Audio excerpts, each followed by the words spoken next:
Hey guys, settle in for what's probably going to be a little bit longer of a lesson, especially compared to the last one, which was at 17 minutes. This one has a lot of different examples in it, so that's what's going to make it a little bit longer. As a reminder, feel free to please stop, pause the videos as you need to. Don't rush through these. You can even do these over the course of a couple of days, or to start it, go eat dinner, do something else, and then come back and finish to take a break. So, this is on intelligence and intelligence testing. What does it mean to be intelligent?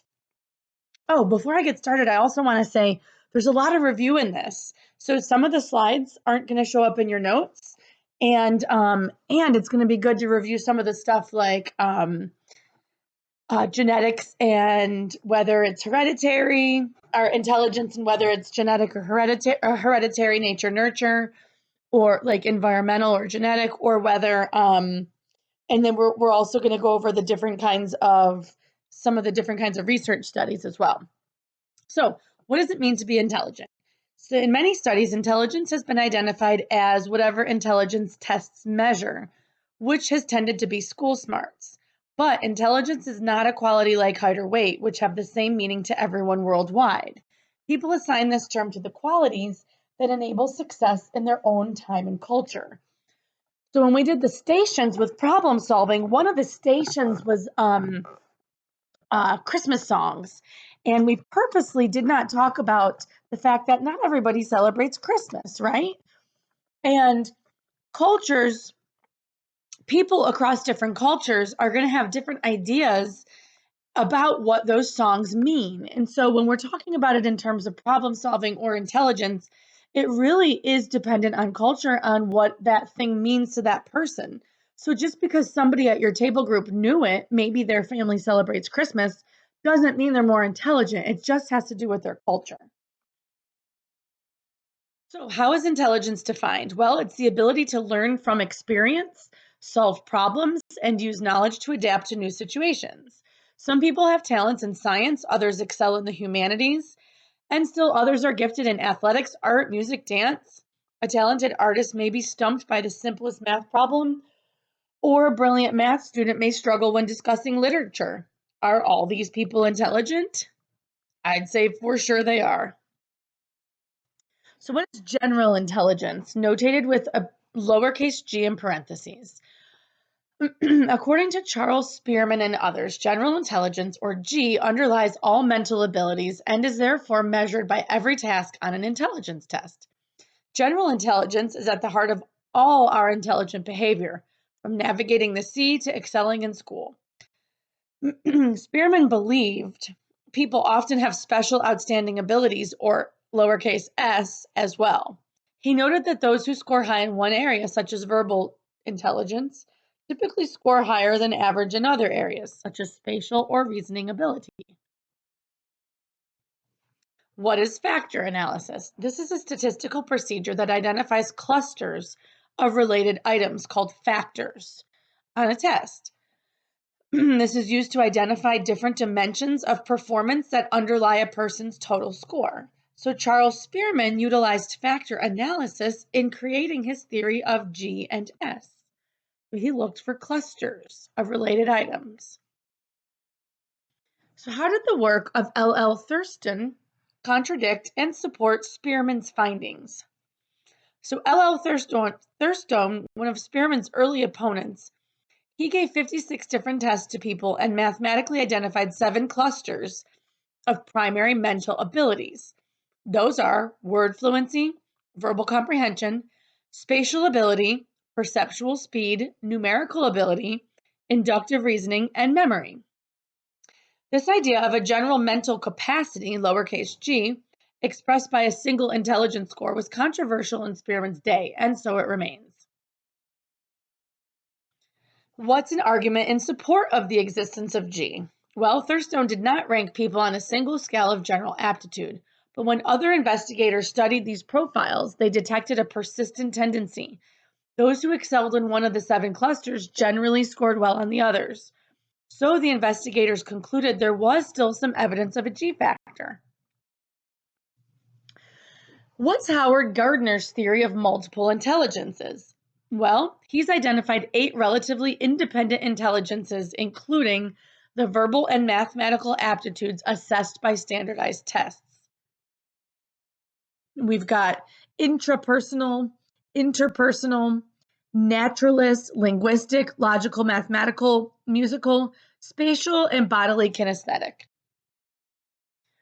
So, what's meant by multiple intelligence? Well, intelligence takes many forms. Thus, the computer programmer, the poet, the street smart adolescent, and the basketball team's playmaking point guard exhibit different kinds of intelligence, which is so important to keep in mind when comparing yourself to others. So, what I was just talking about in the diagram, I'm going to go over some of those. Musical, the ability to produce and understand pitch, tempo, and rhythm. Visual and spatial, the ability to think in images and pictures. Logical, mathematical, the ability to think abstractly and see patterns in logic and math. And going back to this, I really, really want to stress everybody is not super great at all of these. Maybe you're good at some of these sometimes, or maybe you're really good at one of these all the time. So it's again another reason not to compare yourself to others. We all have our own gifts. So, what is savant syndrome? Well, a condition in which a person otherwise limited in mental ability has an exceptional specific skill, such as in computation or drawing. People with savant syndrome have an island of brilliance, but often score low on intelligence tests and may have limited or no language ability. Some can compute complicated calculations almost instantly, or identify the day of the week of any given historical date, or render incredible works of art or music. How does Robert Sternberg agree with Howard Gardner? So, Robert Sternberg agrees with Gardner that there is more to success than traditional intelligence, and that we have multiple intelligences. But Sternberg takes it a step further, and his triarchic theory proposes 3, not 8 or 9 intelligences. Analytical, creative, and practical are his 3 in the triarchic. So analytical is academic problem-solving intelligence, is assessed by intelligence tests, which present well-defined problems having a single answer. Creative is demonstrate in innovative smarts, the ability to adapt to new situations and generate novel or new ideas. And practical is required for everyday tasks and may be poorly defined and have multiple solutions. So, how important is G? Research using factor analysis confirms that there is a general intelligence factor. G matters. It predicts performance on various complex tasks and in various jobs. And extremely high cognitive ability scores predict exceptional achievements, such as doctoral degrees and publications. What is grit? Well, in psychology, grit is passion and perseverance in the pursuit of long term goals. Success is not a one ingredient recipe. High intelligence may help you get into a good college and ultimately a desired profession, but, and this is so important, it won't make you successful once you get there. Success is a combination of talent and grit. Those who become highly successful tend also to be conscientious, well connected, and doggedly energetic. Are 4 abilities that underlie emotional intelligence. Excuse me. Perceiving emotions, that means being able to recognize them in faces, music, stories, identifying one's own emotions. Really, the main reason we do mindfulness.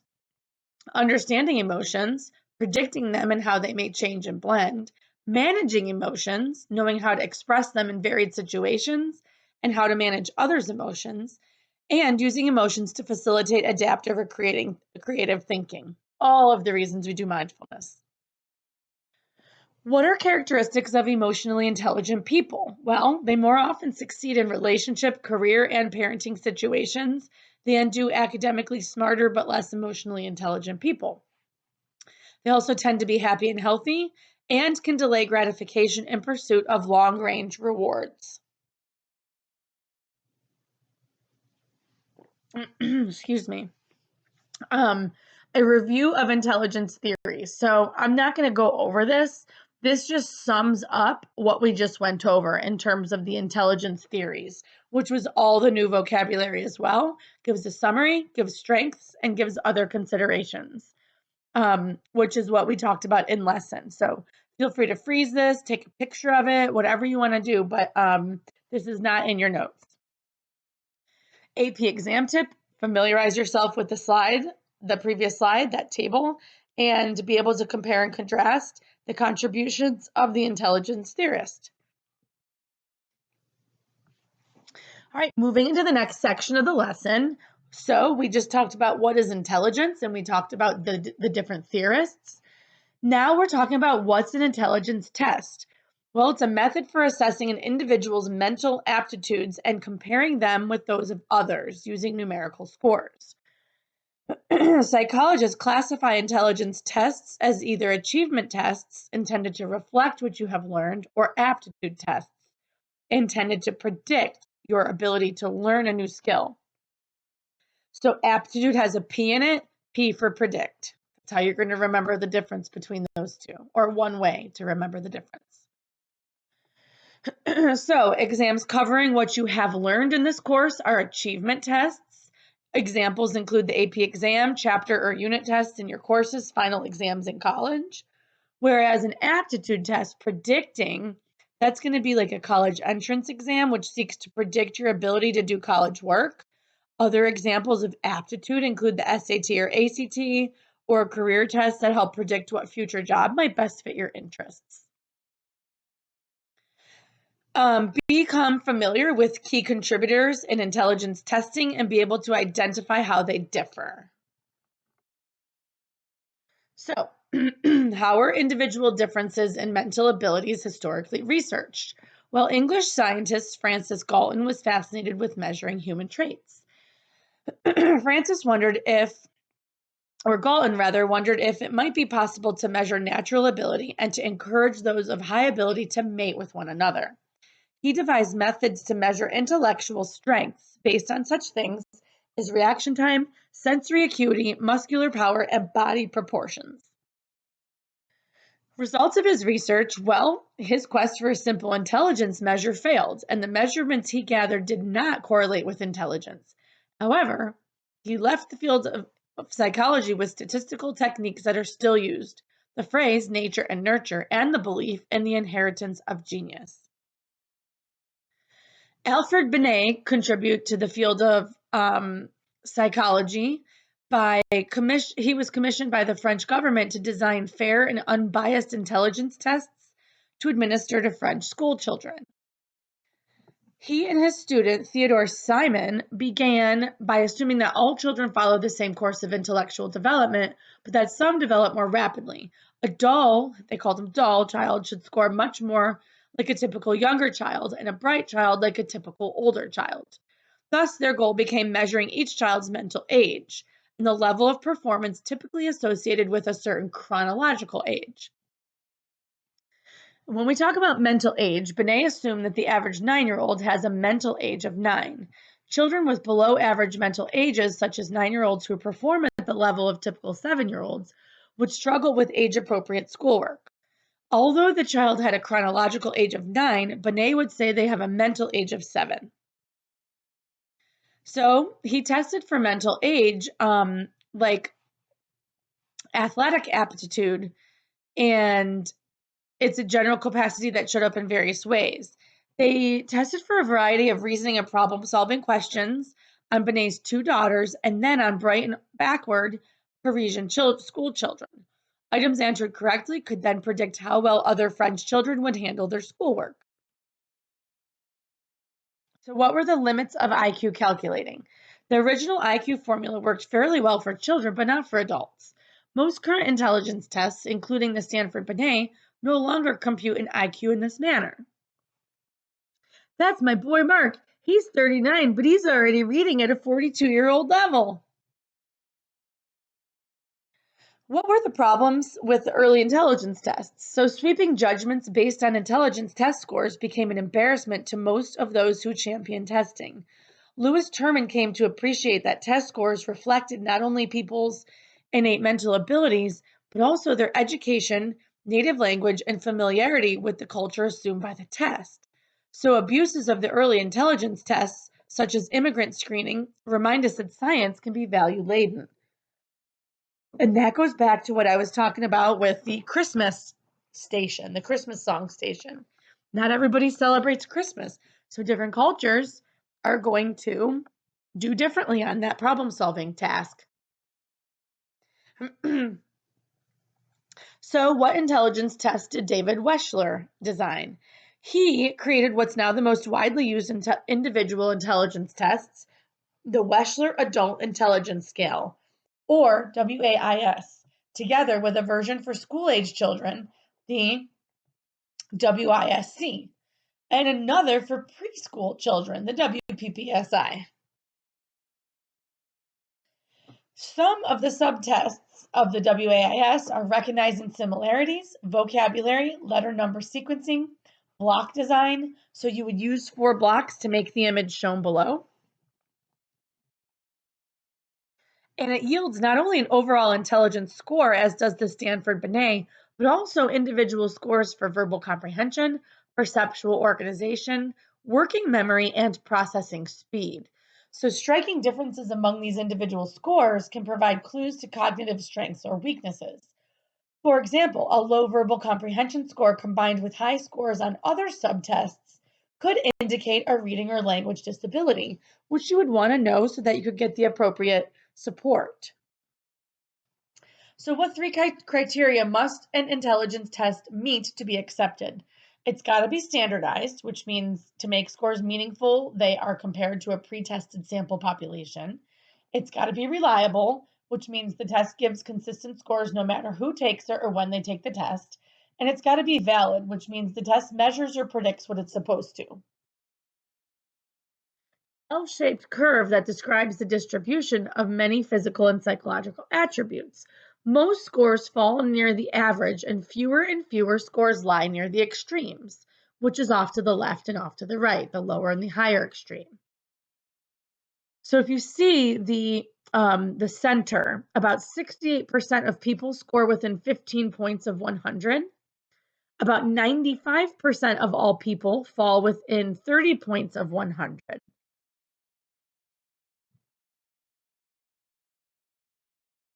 So, a characteristic of a normal distribution, it means that the mean, the median, and the mode are all the same and at the center. The mean, the median, the mode are all the same and at the center. That's what makes a normal curve distribution. Another characteristic is this. So, to review standard deviation a little bit, 68%, what I was just talking about, of scores fall 1 standard deviation from the mean. So the mean is the very, very center, the very top of the curve, that line that's coming out of the very top, like coming out of the top of the mountain. 68% are 1 standard deviation, so 1 line over to the left and 1 line over to the right from the mean. 95% of scores fall 2 standard deviations. So going back to that top line, the top gray line, go over 2 to the left and 2 to the right. That's 2 standard deviations. And then 99% of scores fall within 3 standard deviations from the mean, so even further out. So what does the test score indicate? For both the Stanford-Binet and the Wechsler scales, a score indicates whether that person's performance fell above or below the average. Pretty simple. How is an intelligence score derived using the normal curve? Well, a performance higher than all but 2.5% of all scores earns an intelligence score of 130. So if you see that if you go over to 130 on the bottom and you go up, that's at 2.5%. That's how it's derived. A performance score lower than 97.5% of all scores earns an intelligence score of a 70. So if you go up, if you go over to 70 and you go up, that is around 97.5%.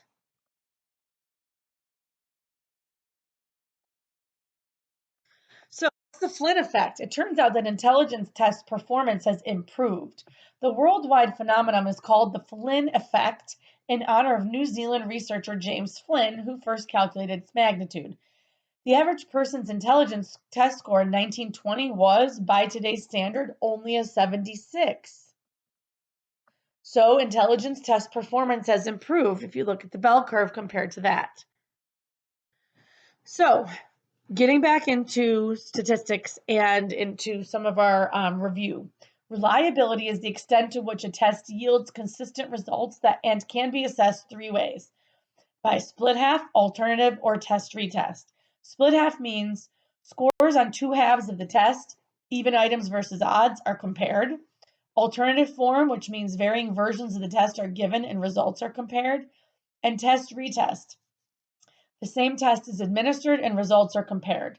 The higher the correlation between the two scores, the higher the test reliability. Validity is the extent to which a test measures or predicts what it's supposed to. So for example, if your environmental science teacher spent several weeks discussing global warming trends, then gave an assessment on that subject, the test would be valid if it contained questions on global warming trends. So there's two different kinds of validity. There's content validity and predictive validity. Content is the extent to which a test samples the behavior that is of interest. For example, the road test for a driver's license has content validity because it samples the tasks a driver routinely faces. Whereas predictive validity is the success with which a test predicts the behavior it's designed to predict. So some academic aptitude tests can predict success in school at certain ages.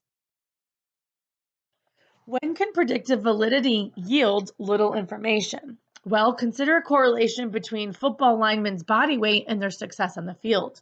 Note how insignificant the relationship becomes when the range of weight is narrowed to 280 to 320 pounds. So how insignificant that relationship becomes when the weight is narrowed, so 280 to 320. There's little correlation within restricted range. Limits of prediction. So as the range of data under consideration narrows, its predictive power diminishes. So you need to have a wide range of data in order to do any kind of predicting. So what's been the long-held belief regarding aging and intelligence? So with the results of cross-sectional studies showing that older adults gave fewer correct answers on intelligence tests than do younger adults, WAS creator David Wechsler concluded that the decline of mental ability with age is part of the general aging process of the organism as a whole. So for a long time, this rather dismal view went unchallenged. So today, researchers have also studied intelligence longitudinally. They retested the same cohort, the same group of people over a period of years. They found that until late in life, intelligence remained stable. On some tests, scores even increased, due partly to experience with the tests. So there's two kinds of intelligence. There's crystallized and fluid. Our accumulated knowledge and verbal skills tend to increase with age. So for example, the ability to recount battles of World War II, that requires crystallized intelligence. It increases with age. Our ability to reason speedily and abstractly tends to decrease with age, especially during late adulthood. For instance, the ability to solve a logic puzzle requires fluid intelligence, and that is going to decrease as you get older. So, some more review. Cross-sectional research method studies those compare people of different ages at the same point in time. Cross-sectional, different ages, same point in time. So, cross-sectional research on aging. In this test of one type of verbal intelligence, inductive reasoning, the cross-sectional method showed declining scores with age. Longitudinal studies follow and retest the same people over time. What they've shown on aging is that there's a slight rise in scores well into adulthood. Considerations when conducting a cross-sectional study is many variables are present in the sample population that could actually impact the studies. Excuse me. So comparing 70-year-olds and 30-year-olds means comparing different people, but also different eras. So they're comparing generally less educated people born in the early 1900s with better educated people born after 1950, people raised in large families with people raised in smaller families, people from less affluent families with people in more affluent families. So there's a lot of other variables to consider when conducting this type of cross-sectional study. Some considerations when conducting a longitudinal study: many variables could impact the presence of some members of the sample population. So, participants who survive to the end may be the healthiest and brightest people. When researchers adjust for the loss of participants, they actually find an intelligence decline, especially after age 85. So how do aging adults both win and lose? Well, aging adults lose recall memory and processing speed, fluid intelligence, but gain vocabulary and knowledge, which is crystallized intelligence. Fluid intelligence may decline, but older adults' social reasoning skills increase, as shown by ability to take multiple perspectives, to appreciate knowledge limits, and to offer helpful wisdom in times of social conflict. Decisions become less distorted by negative emotions such as anxiety, depression, and anger. Students tend to confuse crystallized and fluid intelligence. Be able to identify examples of each and whether they generally increase or decrease with age. This is a great example. It might help you to think about how crystals grow larger over time, as does our knowledge, which is crystallized intelligence. So how stable are intelligence test scores over the lifetime? Well, for most children, casual observation and intelligence tests before age 3 only modestly predict their future aptitudes. By age 4, however, children's performance on intelligence tests begin to predict their adolescent and adult scores. And by age 11, the stability becomes impressive, as researcher Ian Deary and his colleagues discovered. So, he and his colleagues conducted a longitudinal study of intelligence in Scotland. In 1932, essentially every child in the country born in 1921, which was 87,498 children around age 11, took an intelligence test. The aim was to identify working class children who could benefit from further education. These were the results. When the intelligence test administered to 11-year-old Scots in 1932 was re-administered to 542 survivors at the turn of the millennium, 80-year-olds, the correlation between the two sets of scores after nearly 70 years of varied life experiences was striking. So does intelligence correlate with longevity? Another finding of Deary's study was that women scoring in the highest, excuse me, the highest 25% on the Scottish National Intelligence Test at age 11, excuse me, geez, tended to live longer than those who scored in the lowest 25%. Intellectual disability is a condition of limited mental ability indicated by an intelligence test score of 70 or below and difficulty adapting to the demands of life. This was formerly referred to as mental retardation. So if you see the red circled area on the bell curve. What are two criteria that must be met to diagnose an intellectual disability? Well, low IQ test score, which means that performance is in the lowest 3% of the general population, or about 70 or below. And this is not a 70 in the kind of grade point scale we use, so not a C, much lower than that. Or difficulty adapting to independence, as expressed in 3 areas or skills: conceptual, social, and practical. And actually, you cannot compare the IQ test scores, the 70, you can't compare that to the kind of scoring we use from 0 to 100. It's a much different scale. So, Down syndrome is a condition of mild to severe intellectual disability and associated physical disorders caused by an extra copy of chromosome 21. For purposes of AP Psych, that's really all you need to know about Down syndrome. I know you guys will go into this in biology. If you have already taken biology, then you already know this. Giftedness is students, children, or youth who give evidence of high achievement capability in areas such as intellectual, creative, artistic, or leadership capacity, or in specific academic fields and who need services and activities not ordinarily provided by the school in order to fully develop those capabilities. That's the red circle on the right-hand side of the bell curve. So, intelligence, we're rounding out to sort of the end of our lesson. Thank you for sticking in there. Nature or nurture? The most genetically similar people, nature, have the most similar intelligence scores. Remember, 1 indicates a perfect correlation, 0 indicates no correlation at all. So, the intelligence scores of identical twins raised together are nearly as similar as those of the same person taking the same test twice. Identical twins also exhibit substantial similarity in specific talents such as music, math, and sports. And heredity accounts for more than half the variation in the national math and science exam scores of British 16-year-olds. Are there known genes for genius? Well, when 200 researchers pooled their data on 126,559 people, all of the gene variations analyzed accounted for only about 2% of the differences in educational achievement.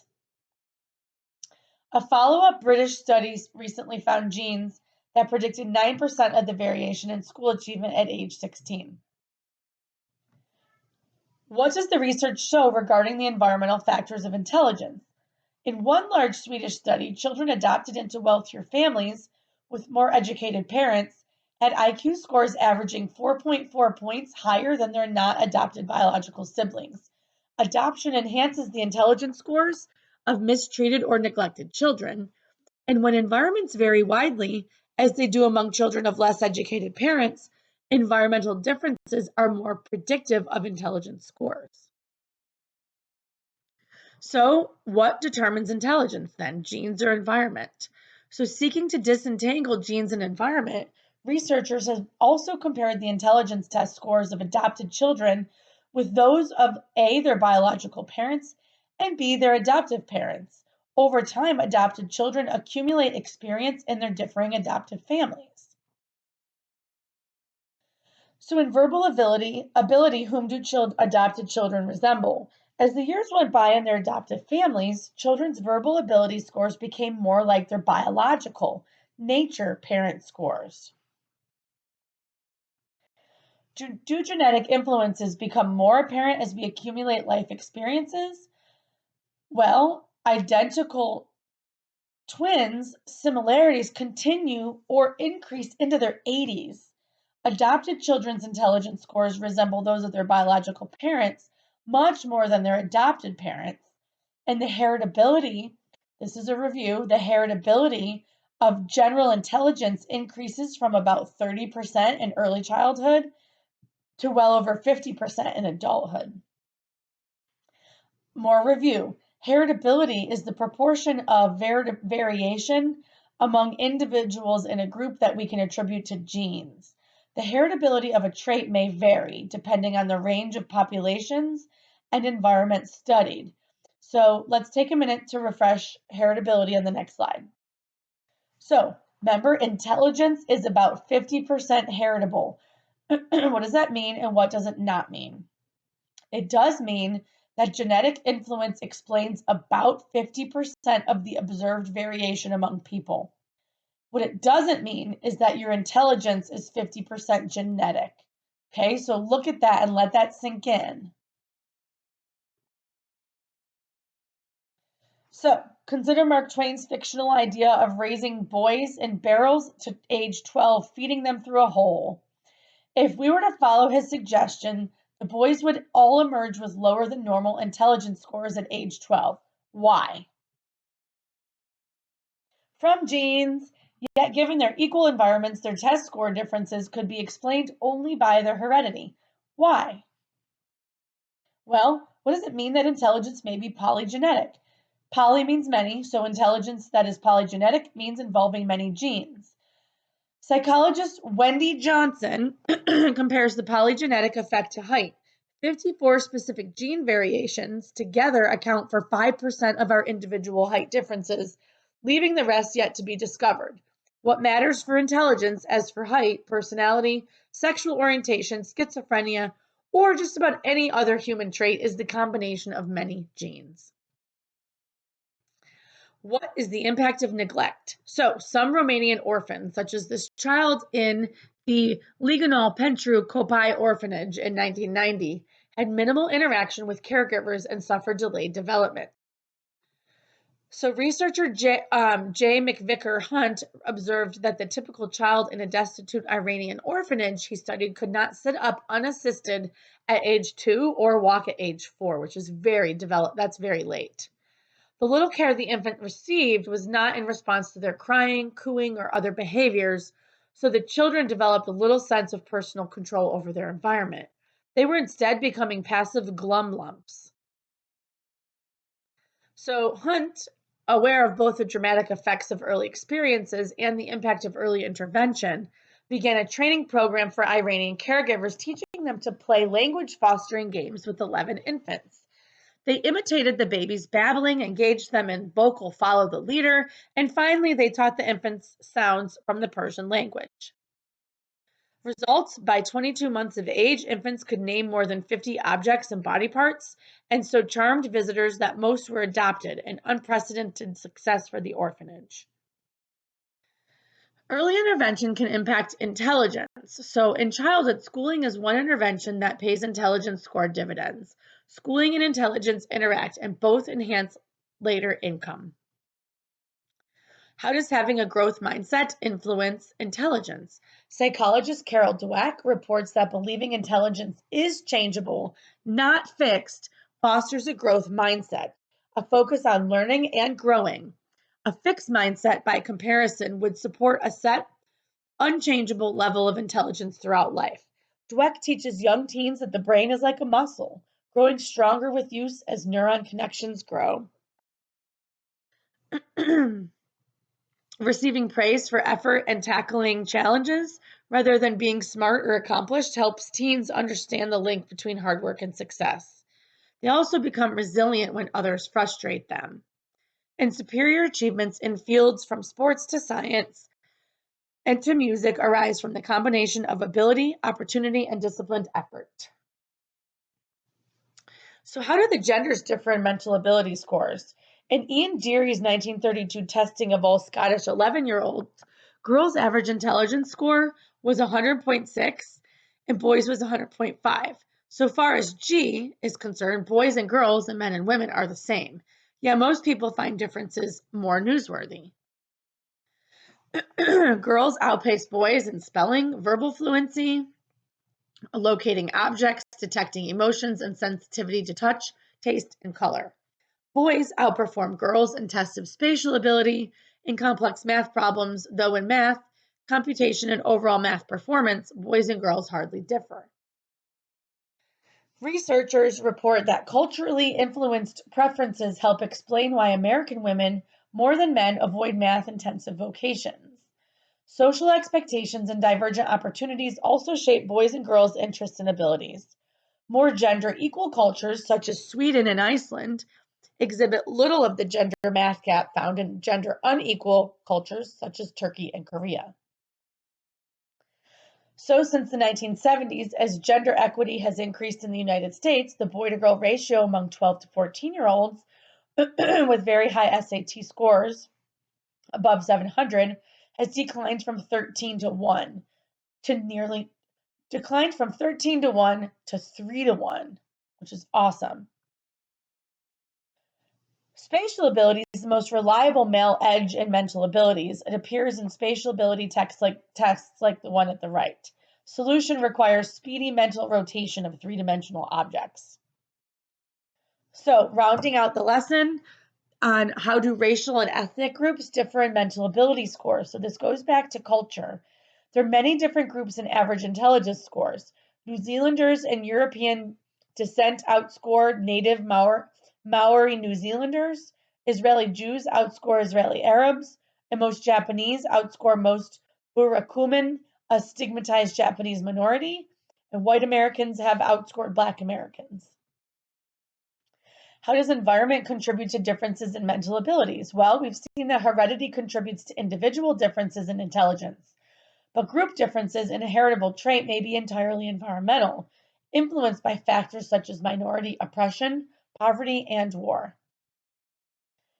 So, what explains the difference, genes or environment? Even if variation between members within a group reflects genetic differences, the average difference between groups may be wholly due to environment. How alike genetically are humans? We're actually much more alike than different. Consider the average genetic difference between two Icelandic villagers or between two Kenyans greatly exceeds the group difference between Icelander and Kenyans.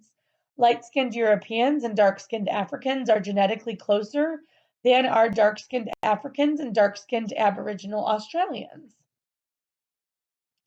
So, is race a neatly defined category?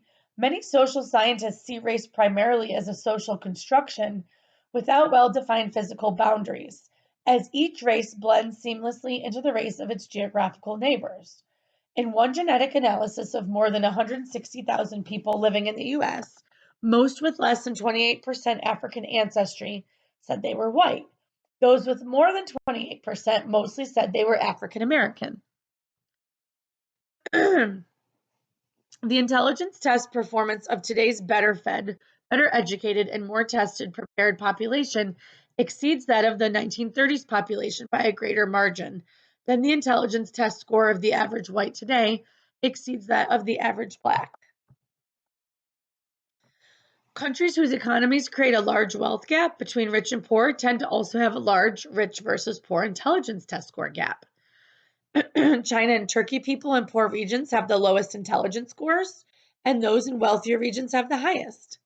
Asian students who outperformed North American students on such tests have also spent 30% more time in school and much more time in and out of school studying math. So, scientifically speaking, the scientific meaning of bias hinges on a test's validity, on whether it predicts future behavior only for some groups of test takers. In the statistical meaning of the term, the near consensus among psychologists has been that the major US aptitude tests are not biased. A test can be considered biased if it detects not only innate differences in intelligence, but also performance differences caused by cultural experiences. For example, Eastern European immigrants in the early 1900s lacked the experience and language to answer questions about their new culture and were classified as feeble-minded. In this popular sense, intelligence tests are biased. They measure developed abilities which reflect in part education and experiences. So the stereotype effect is a self-confirming concern that one will be evaluated based on a negative stereotype. For example, researcher Stephen Spencer and his colleagues gave a difficult math test to equally capable men and women, and the women did not do as well, except that when they had been led to expect that women usually do as well as men on the test.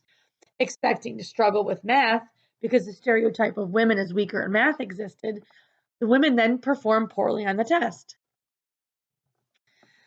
The stereotype threat. So Spencer again observed this when Black students performed worse after being reminded of their race just before taking verbal aptitude tests. Follow-up experiments have confirmed that negatively stereotyped minorities and women may have unrealized academic and professional potential. Stereotype threat helps explain why Blacks have scored higher when tested by Blacks than by tested by whites. It implies a possible effect of non-Black teachers having lower expectations for Black students than do Black teachers.